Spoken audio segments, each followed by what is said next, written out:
The mahogany gavel didn't bang. It rested silently on the judge's bench, much like the heavy stillness between Ethan and his wife in the courtroom. Everyone thought they knew the story, the heiress and the husband who spent her fortune. But the tremor in Ethan's hand wasn't fear. It was the weight of a truth that would shatter the room. If you find yourself drawn to the jagged edges of broken trust and the silence of secrets kept too long, stay with me. There is a specific kind of heartbreak hidden in these financial statements, and you won't want to look away when the numbers finally speak. The sound of a ceramic plate shattering against the marble floor was the only thing that could slice through the suffocating tension of the penthouse. Ethan Vance didn't flinch. He remained seated at the head of the long, impeccably set dining table, his gaze fixed on the reflection of the city lights in his wineglass. Outside, Manhattan was a grid of electric gold and indifference. Inside, the air tasted of expensive vintage wine and rot. "You're not even going to look at me?" Claire asked, her voice trembling. It wasn't the tremble of sorrow. It was the vibration of a bowstring pulled too tight, ready to snap. She stood at the opposite end of the table, clutching a manila envelope so hard her knuckles had turned the color of the ivory tablecloth. "I'm looking at the view, Claire," Ethan said softly. His voice was low, devoid of the defensive anger she clearly wanted from him.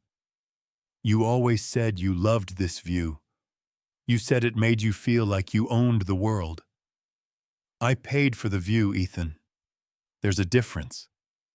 The words landed with the precision of a scalpel. Ethan finally turned his head. He looked tired. Not the fatigue of a long day at the architecture firm, but the deep, marrow-level exhaustion of a man who has been holding up a ceiling that was designed to collapse. He looked at his wife, beautiful, sharp, and currently consumed by a narrative she had been fed by her mother since birth. Everyone wants a piece of the sterling empire. "Is that what this is?" Ethan gestured to the envelope. "An invoice?" Claire threw the envelope down the length of the table. It slid across the polished surface, stopping inches from his hand. "It's a forensic audit, Ethan, of the gallery accounts and the household withdrawals." Ethan didn't reach for it. He didn't need to. He knew exactly where the numbers didn't add up, and he knew exactly why.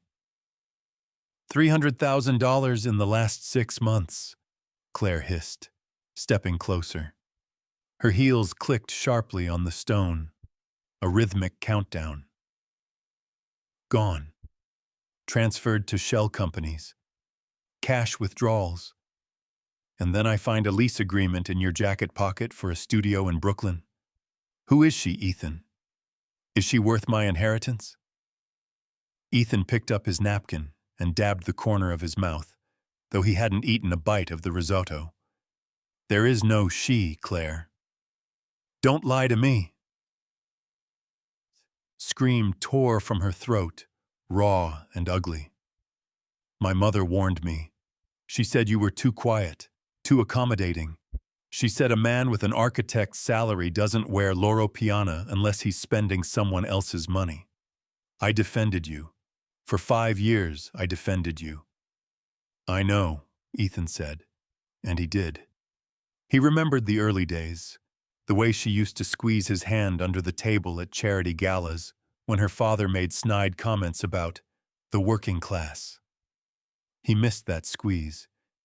It had been gone for a long time. I'm filing tomorrow, Claire stated, her voice dropping to a glacial calm. I'm freezing the joint accounts. I'm accusing you of misappropriation of marital assets. I want you out of this apartment tonight.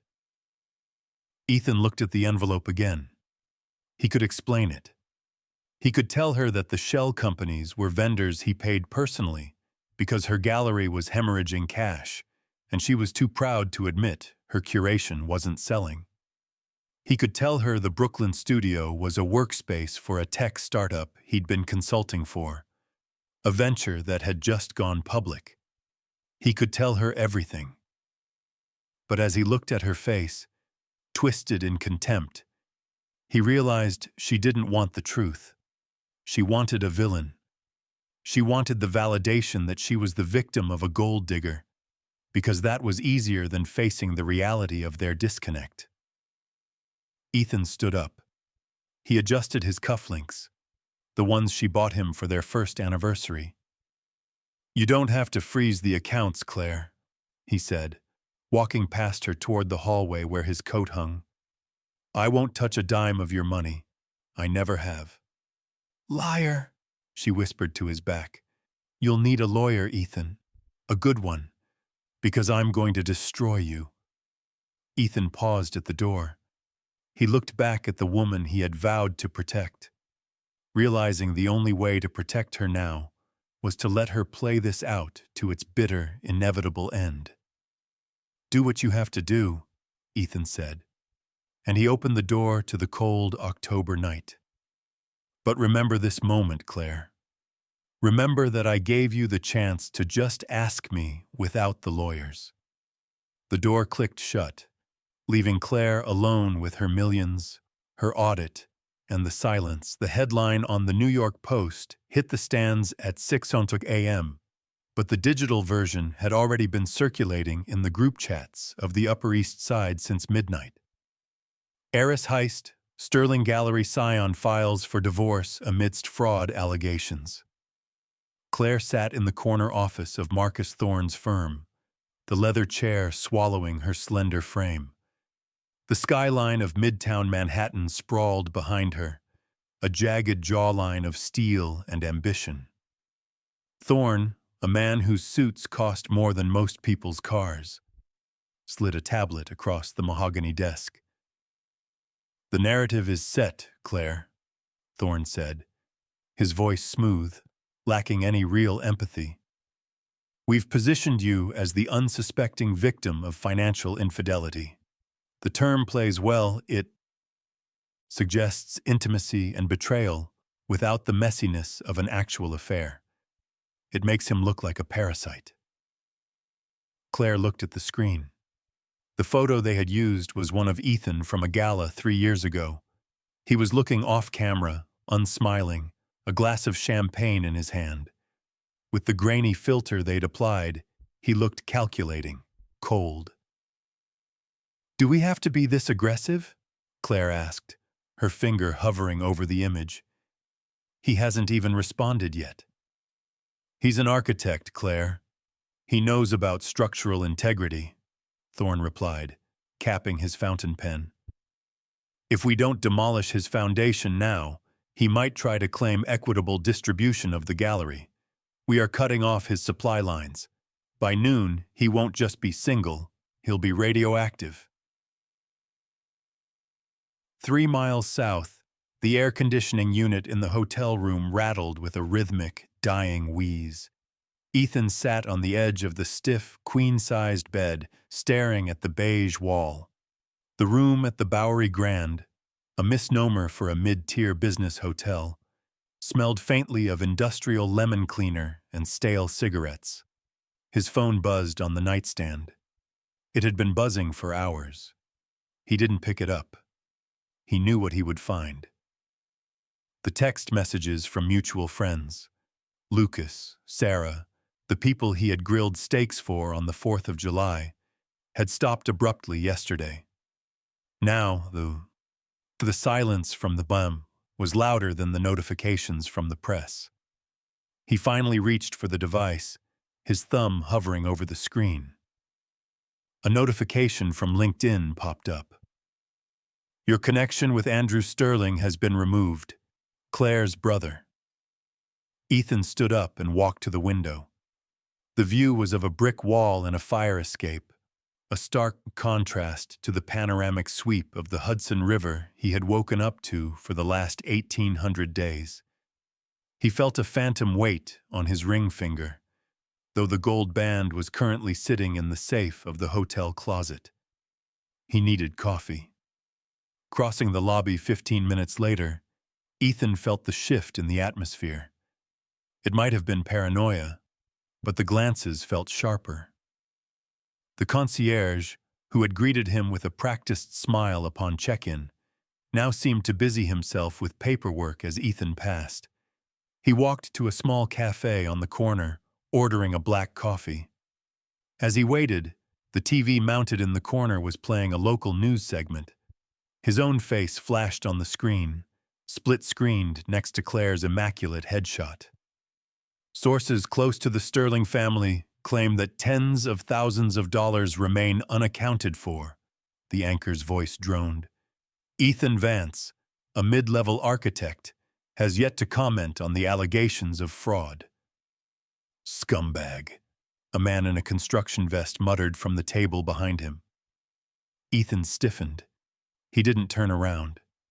He took his cup, the cardboard sleeve burning his fingertips, and walked out into the cold morning air. The city, usually a place of anonymity, suddenly felt like a courtroom where the verdict had already been read. He pulled his coat tighter. Claire had wanted a villain, and Thorne had given her one.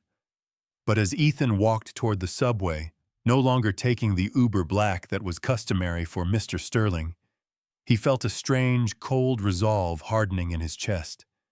They were talking about the thousands he had supposedly taken. They had no idea about the millions he had silently given. He stopped at a trash can and tossed the coffee, suddenly losing his taste for it. He took out his phone and dialed a number he hadn't called in years. "It's me," Ethan said when the line connected. "I need to activate the ledger, and I need a lawyer who isn't afraid of the Sterlings." The law office of Julian Cross was located in a pre-war building in the financial district, the kind with manual elevator doors and hallways that smelled of old paper and radiator steam. It was a stark departure from the gleaming, antiseptic aesthetic of Marcus Thorne's firm, but Ethan preferred the solidity of it. It felt real.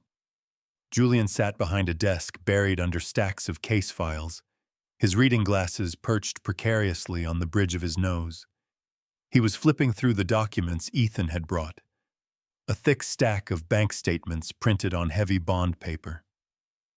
For 10 minutes, the only sound in the room was the turning of pages and the distant hum of traffic on Broad Street. Finally, Julian stopped. He took off his glasses and looked up at Ethan, his expression hovering somewhere between disbelief and professional fury. "You have got to be kidding me," Julian said, his voice gravelly. He tapped a finger against a line item on the statement.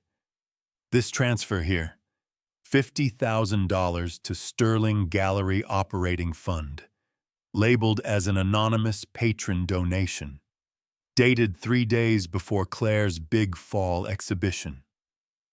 The gallery was under. She couldn't pay the caterers, Ethan said quietly, staring at the dust motes dancing in the shaft of afternoon light. If the exhibition had failed, the press would have eaten her alive. "So you paid for it," Julian summarized, flipping another page. "And here, acquisition of mixed media piece.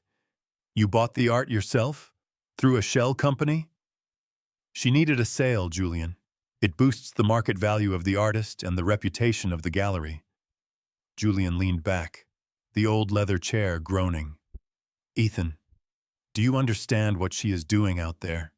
Right now?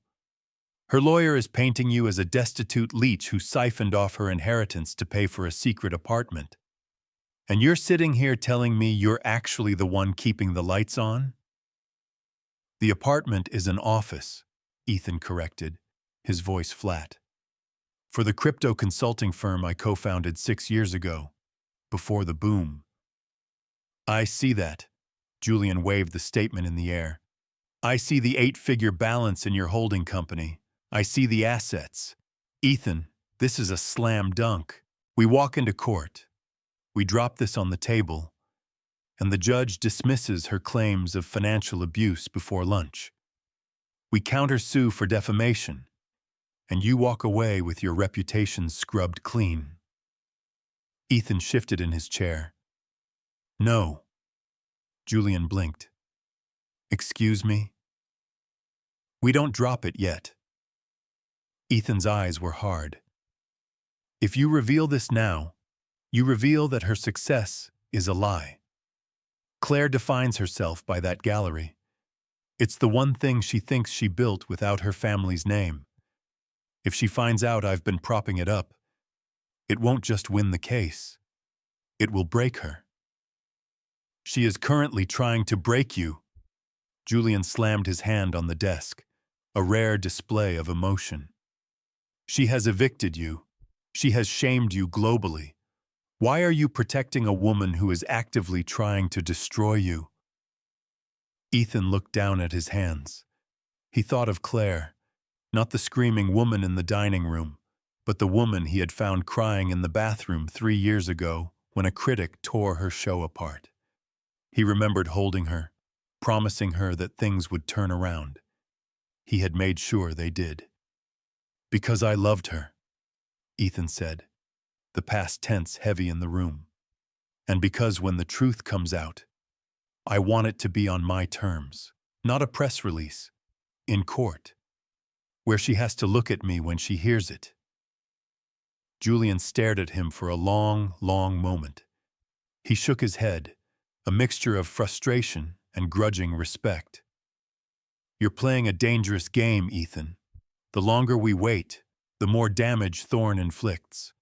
The public thinks you're a thief. Let them think it. Ethan stood up, buttoning his jacket. I can handle being the villain for a few more weeks. Just file the response. Deny the allegations, but keep the ledger sealed. Sealed, Julian repeated, writing a note on his yellow legal pad. You're a better man than I am, Vance. Or a more foolish one. Maybe they're the same thing, Ethan said. He walked out of the office, leaving the evidence of his innocence sitting in a sealed envelope on the cluttered desk. A bomb waiting for the timer to tick down to 0. The brown envelope from the private investigator arrived at the penthouse with the morning mail, sandwiched between a glossy art auction catalog and a past-due notice for a membership Ethan no longer used. Claire sat on the velvet chaise in her dressing room, the only room in the sprawling apartment that felt small enough to contain her anxiety. She held the envelope for a long time, the paper rough against her manicured fingers. This was the proof she had demanded, yet the thought of opening it made her stomach turn. Open it, her mother's voice echoed in her mind. Men like him always leave a trail. She tore the seal. Photos spilled out onto her lap. Grainy, long-lens shots taken through the window of a coffee shop in Brooklyn, a neighborhood Claire rarely visited. The timestamps were from 2 days ago. In the center of the frame was Ethan. He looked tired, his shoulders slumped, wearing a jacket she didn't recognize. But it was the person across from him that sucked the air out of Claire's lungs. A woman. Young, perhaps 25. She had sharp features, dark hair pulled back in a severe bun, and she was leaning in close to Ethan, speaking intently. In one photo, Ethan was handing her a thick folder. In another, she was touching his forearm, a gesture that looked to Claire like intimacy, a reassurance between lovers conspiring in the shadows. So it's real, Claire whispered, the words tasting like ash. She didn't see the tablet computer on the table between them. She didn't see the logos on the papers in the folder, documents related to a diversified tech portfolio. She saw only youth. She saw betrayal. She saw where her $300,000 had gone. Her phone rang. The screen lit up with a name she hadn't deleted yet. Ethan. The timing felt cruel, almost ordained. Claire stared at the vibrating device, her heart hammering against her ribs. She swiped accept, pressing the phone to her ear, but she didn't speak. Claire? Ethan's voice was distorted by the line, but the familiarity of it stung. I know you're there. Please don't hang up. Claire looked down at the photo of the woman touching Ethan's arm. What do you want, Ethan? I want to stop this, Ethan said. He sounded breathless, as if he were walking fast. Not the divorce. If that's what you need, I accept it. But the lawyers, the press, it's getting out of hand. Thorne is turning this into a circus. You don't like the circus? Claire asked, her voice trembling with a cold, brittle rage. I would think you'd be used to performing. I'm not performing. I'm trying to protect you, Ethan said. If we go to full discovery, things are going to come out that you might not want to deal with. Can we meet? Just us? 10 minutes at the park by the river. No Thorne. No Julian. To discuss what? Claire picked up the photo, her fingernail digging into the glossy paper right over the woman's face. Your exit strategy? Or maybe you need me to sign off on more funds for your overhead. It's not what you think, Ethan said, the frustration bleeding into his tone. There is so much you don't know. If you would just let me explain without a subpoena. I don't need you to explain, Claire cut him off. Tears pricked her eyes, hot and angry. I have the pictures, Ethan. Silence on the other end. A long, heavy pause. What pictures? Ethan asked, genuinely confused. The girl, Claire spat the word out. In Brooklyn. The one you're funding with my gallery's operating capital. Does she know you're a fraud, Ethan? Or did you tell her you're a misunderstood genius held back by a shrewish wife? Claire, that's my Ethan started, his voice rising. Don't, she interrupted. Don't you dare lie to me again. You wanted a public trial? You wanted to fight this in the open? Fine, you'll get your wish. Claire, listen to me. I'm done listening. I'll see you in court. She ended the call before he could finish. Her hand was shaking uncontrollably. She gathered the photos, the evidence of her humiliation, and shoved them back into the envelope. She needed to call Marcus Thorne. She needed to tell him to take the gloves off. Ethan had wanted a war. She was going to give him a massacre. The air in the conference room was recycled and dry, kept at a temperature designed to keep people awake but uncomfortable. A video camera mounted on a tripod hummed with a low electric buzz, its red recording light unblinking, a mechanical eye fixed on Ethan's face. Ethan sat on one side of the long mahogany table. Claire sat across from him, flanked by Marcus Thorne and a junior associate who took frantic notes. She hadn't looked at him since they entered the room. She stared at a spot on the wall, her posture rigid, like a statue carved from ice. Mr. Vance, Thorne began, his voice smooth and theatrically polite. He adjusted his silk tie, pacing slightly behind his chair. Let's revisit your financial contributions to the marital estate. You are employed as a senior architect at Dalloway and Associates, correct? That is correct, Ethan said. His hands were folded on the table, still and relaxed. And your annual salary after taxes is approximately $140,000? Yes. Thorne let out a short, dry chuckle, glancing at the camera to ensure the reaction was recorded. 140,000. A respectable sum for a single man in Queens. But tell me, Mr. Vance, do you know the monthly maintenance cost of the Tribeca penthouse you shared with my client? Ethan didn't blink. It fluctuates, roughly $12,000 a month, excluding staff. 12,000, Thorne repeated. So, Your entire monthly take-home pay wouldn't even cover the mortgage and the condo fees. Is that accurate? Mathematically, yes. So it is fair to say, Thorne leaned in, planting his hands on the table, that for 5 years you have been living as a guest in your own marriage, subsidized entirely by Ms. Sterling's inheritance?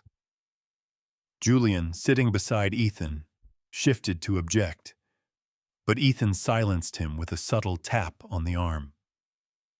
I contributed where I could, Ethan said calmly. Where you could. Thorne scoffed. He picked up a document, a credit card statement blown up to poster size. Let's talk about where you could spend. Here we have a charge for a dinner at Per Se, $4,000. Did you pay for that, Mr. Vance? The bill was paid from the joint account, Ethan answered. The joint account, Thorne emphasized, pacing again, which is funded 95% by Ms. Sterling. So, essentially, you took my client out to dinner using her own money. You bought her gifts using her own dividends. You wore suits she effectively paid for. Claire finally looked at him. Her eyes were dark, filled with a mixture of pity and revulsion. She was seeing exactly what Thorne wanted her to see. A man who had no pride. A man who had hollowed her out from the inside. And yet, Thorne continued, his voice dropping to a predatory whisper, despite having your life paid for, we see cash withdrawals. $300,000 over 6 months from the joint account. Where did that money go, Mr. Vance? Did it go to the young woman you were photographed with in Brooklyn? It went to investments, Ethan said. Investments? Thorne laughed, a harsh sound that bounced off the glass walls. With what capital? You just admitted you can't even afford your own rent. You expect this court to believe you are a savvy investor? I expect the court to look at the evidence when the time comes, Ethan said. His voice remained steady, a flat line against Thorne's jagged spikes. The evidence suggests you are a fraud, Mr. Vance, Thorne sneered. A man who married a fortune and felt entitled to steal the change from the nightstand. Ethan looked at Claire. He wanted to tell her. He wanted to scream that the investments were cover-ups for her bad decisions, that the theft was actually a bailout. But he saw the set of her jaw. She wouldn't believe him here, not under Thorne's spell. I have nothing further to say on that matter at this time, Ethan said. Thorne smirked, satisfied. Of course you don't. No further questions. As the videographer announced the time and cut the feed, the silence rushed back in, deafening and heavy. Claire stood up, smoothing her skirt. She looked at Ethan one last time, her expression no longer angry, just disappointed. I really thought you were different, she whispered, loud enough for him to hear, before turning and walking out the door. Ethan remained seated, watching the dust motes swirl in the empty space she left behind. The pre-trial hearing took place in the judge's chambers, a room that smelled of old law books and furniture polish, far removed from the theatrical lighting of the main courtroom. Judge Holloway, a woman with steel-gray hair and little patience for the theatrics of high-net-worth divorces, sat behind her desk, tapping a pen against a thick file. Claire sat next to Marcus Thorne, feeling a strange cocktail of relief and nausea. Today was the deadline for the discovery phase. Today, Ethan had to show his hand. We have received full disclosures from Ms. Sterling, Thorne said, pushing a heavy binder forward. Every bank statement, every gallery invoice, every trust fund distribution. We have nothing to hide, Your Honor. He turned his head slightly to sneer at Ethan. We are still waiting, however, for Mr. Vance's financials.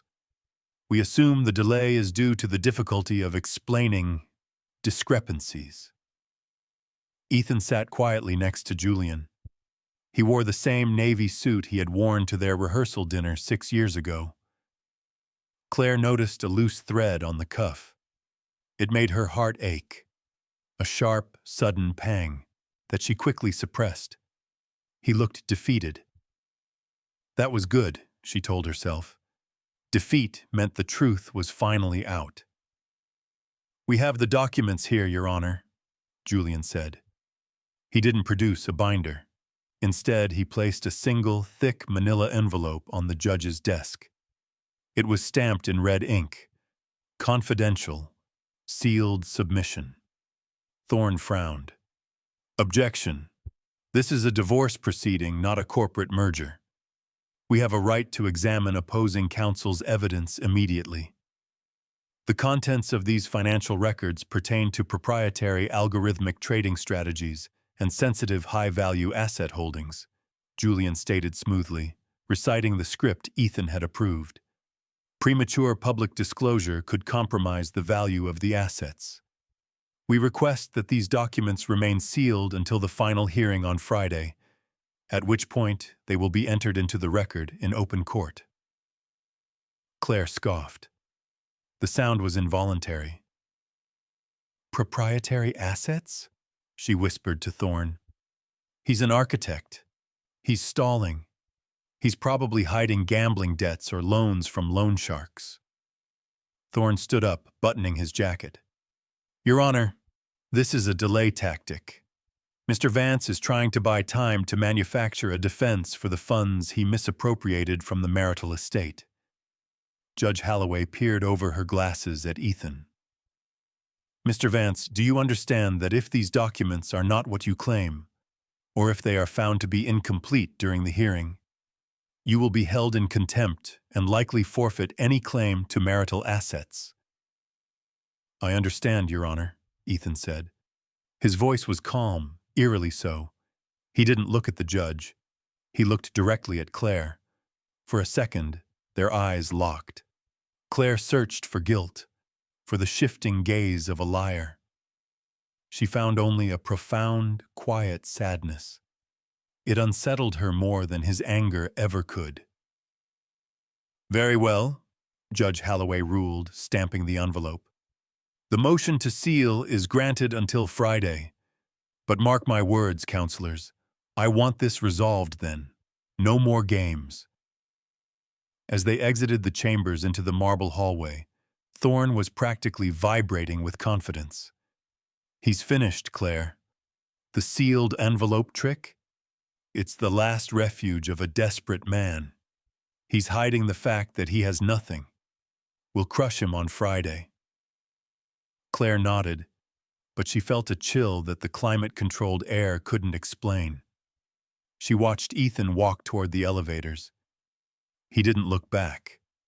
He walked with the steady, measured pace of a man who wasn't running away from judgment, but walking toward Senna. "Friday," Claire murmured to herself. "Friday," Thorne agreed, checking his BlackBerry. "And then you get your life back." She watched the elevator doors slide shut, cutting Ethan off from view. She had won, she was sure of it. So why did it feel like she had just lost something she couldn't name? Friday morning in the courtroom felt less like a legal proceeding and more like a public execution. The gallery was full. Reporters from the Post, gossip columnists, and the circle of friends who had exiled Ethan weeks ago. They were there for the blood. Marcus Thorne stood up, buttoning his suit jacket with the flourish of a matador entering the ring. "Your Honor," Thorne boomed, his voice projecting to the back row. "We are here to finalize the division of assets and address the misappropriation of funds. Ms. Sterling seeks full restitution for the $300,000 taken from the marital accounts, and an equitable share of whatever hidden assets Mr. Vance has attempted to conceal in that envelope." Ethan sat motionless. He watched a dust mote drift through a shaft of sunlight. He didn't look at the spectators. He didn't look at Claire. Judge Holloway adjusted her glasses. She picked up the sealed envelope that had been sitting on her bench like a dormant grenade. The sound of the paper tearing was the only noise in the room. Claire held her breath. This is it, she thought. The gambling debts. The mistress. The lies. The judge pulled out a stack of documents. She began to read silently. Her expression, usually stone-faced, shifted. Her eyebrows knit together. She flipped a page, then another. She looked up at Ethan, a long, searching look that no one could decipher. Mr. Thorne, the judge said, her voice quiet but piercing. You alleged that the defendant is insolvent and has been living off your client's fortune. The evidence supports that, Your Honor, Thorne smirked. The evidence in my hand, Judge Holloway said, suggests that Mr. Vance's current liquid assets in his primary holding company exceed $42 million.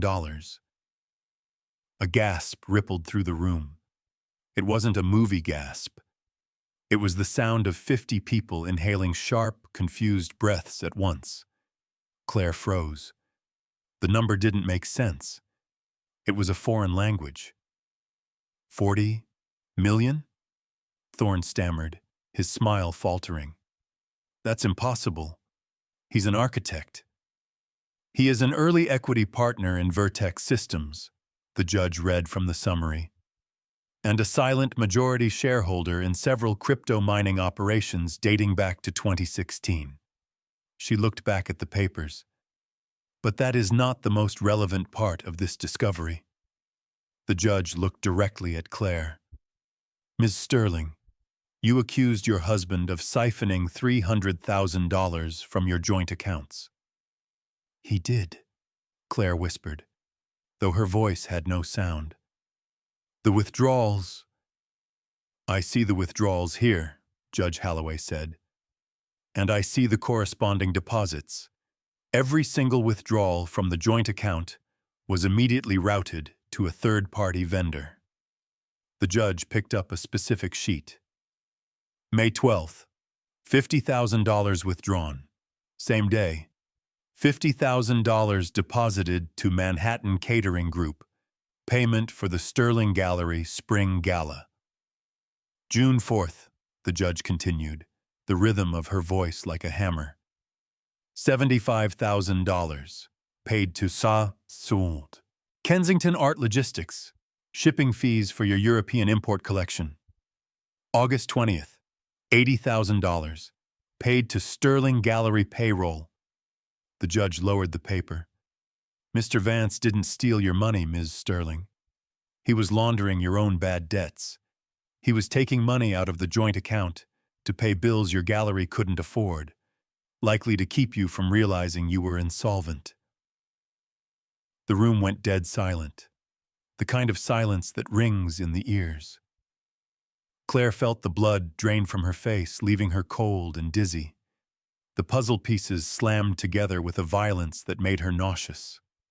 The shell companies, the secret meetings, the look of exhaustion on Ethan's face for the last 2 years. He hadn't been spending her money. He had been covering her failures. She looked at Ethan. He was still looking at the judge, his profile sharp and unyielding. He didn't look triumphant. He looked like a man attending a funeral for someone he used to know. There is one more item, Judge Holloway said, her voice softening slightly. A standing monthly transfer of $10,000 from Mr. Vance's private account, not marital funds, into the Sterling Family Trust, earmarked for the care of Ms. Sterling's mother? Claire's hand flew to her mouth. Her mother's care facility, the one her mother constantly bragged about paying for herself. It appears, the judge concluded, closing the file, that Mr. Vance has been subsidizing not just the gallery, but the extended family expenses for quite some time. Thorne slowly sat down, deflated. his legal strategy evaporating into the stale air. Claire couldn't breathe. The weight of her accusations, the headlines she had approved, the leech narrative she had fed the world, it all came crashing down on her shoulders. She had accused a man of stealing crumbs while he was quietly building her a castle. She turned to Ethan, her lips trembling, desperate to catch his eye, to mouth I didn't know. But Ethan didn't turn. He just uncapped his pen, ready to sign whatever paper would let him leave this room and never look back. The courtroom emptied slowly, a receding tide of whispers and shuffling feet. The reporters, sensing that the villain narrative had collapsed into something far more complex and less sensational, lost interest quickly. They packed their cameras and left, searching for the next tragedy. Ethan remained at the table for a moment, gathering his papers. He moved with a deliberate slowness, sliding the bank statements back into his briefcase. When he finally stood up, the room was empty except for the bailiff, the lawyers, and Claire. She was waiting for him by the heavy oak doors. Her face was pale, stripped of the anger that had defined her for months. She looked younger, smaller, like a child who had broken a vase and was waiting to be scolded. "Ethan," she said. Her voice cracked. Ethan stopped. He didn't look at Marcus Thorne, who was busy shoving files into his bag, avoiding eye contact. He looked only at Claire. "You can keep the apartment," Ethan said. His tone was polite, the same tone one uses with a stranger who has dropped a glove. "I've already signed the quitclaim deed. Julian has the papers." "I don't care about the apartment," Claire said, stepping closer, reaching out as if to touch his sleeve but stopping short. "Why didn't you tell me? Why did you let me believe—" "Let you believe?" Ethan interrupted softly. "Claire, you hired a private investigator before you asked me a single question. You filed for divorce before we had a conversation. You didn't believe because you didn't want to. It was easier to trust your mother's paranoia than to trust your husband." "I was scared," she confessed, tears finally spilling over. "The gallery was failing. The money was disappearing. Everyone told me you were using me. I just wanted to protect myself." "I know," Ethan said, and he did. He understood the pressure of the sterling name, the terrifying weight of legacy. "But that's the problem, Claire. You spent 5 years waiting for me to become the thief your family warned you about. You never really saw me. You just saw a potential liability." "I can fix this," Claire pleaded. The desperation in her voice was jagged. "We can fix this. I'll fire Thorne. We can start over. Please, Ethan. I love you." Ethan looked at her, and for a heartbreaking second, he hesitated. He remembered the mornings in the Hamptons, the coffee, the quiet moments before the money got in the way. But then he remembered the deposition, the photos, the way she had looked at him across the table, not with love but with disgust. He took a pen from his pocket. He placed the final divorce decree on the small wooden railing that separated the gallery from the bench. "Love without trust is just a transaction, Claire," Ethan said, "and I'm tired of paying the bill." He signed his name. The scratch of the pen against the paper sounded loud in the cavernous room. Ethan Vance. He capped the pen and placed it in his pocket. "The gallery is debt-free for now. I covered the losses through the end of the fiscal year. After that, you're on your own." "Ethan, please. Goodbye, Claire." He walked past her, pushing open the heavy doors. The hallway was flooded with the cold, bright light of midday. He didn't look back. He walked toward the exit, his steps light, unburdened by secrets, unburdened by the crushing weight of someone else's expectations. Claire stood alone in the center of the courtroom. She had her inheritance. She had her gallery. She had won the case she filed. She had successfully protected her assets from the man who loved her. She looked down at the signed paper, the ink still wet. She had never been richer. She had never been poorer.